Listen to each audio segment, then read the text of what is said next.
Congress leader Shashi Tharoor को वज़ीर-ए-आज़म के सिलसिले में दिए गए मुतनाज़ा बयान से मुताल्लिक़ केस में जमानत मिल गई है। शशि थरूर ने वज़ीर-ए-आज़म को शिवलिंग पर बैठे बिच्छू से ताबीर किया था।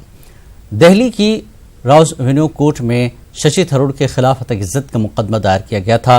यह मुकदमा बीजेपी लीडर राजू ने दायर किया था। शशि थरूर को 25,000 के निजी मुचलके पर जमानत मिली है। मामले की अगली समाअत 25 जुलाई को होगी।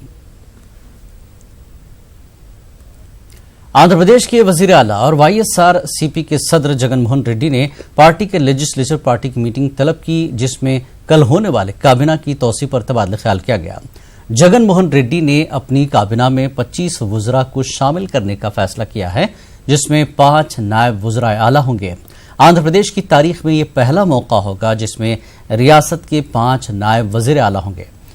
5 नायब वज़ीर आला में समाज के हर तबके को शामिल करने की कोशिश की गई है। एपी नायब वज़ीर आला एससी, एसटी, बीसी, माइनॉरिटी और कापू तबके के लीडर को बनाया जाएगा।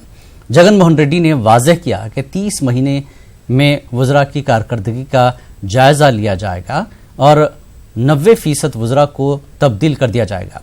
काबीना में एमएलए और एमएलसी दोनों को जगह दी जाएगी।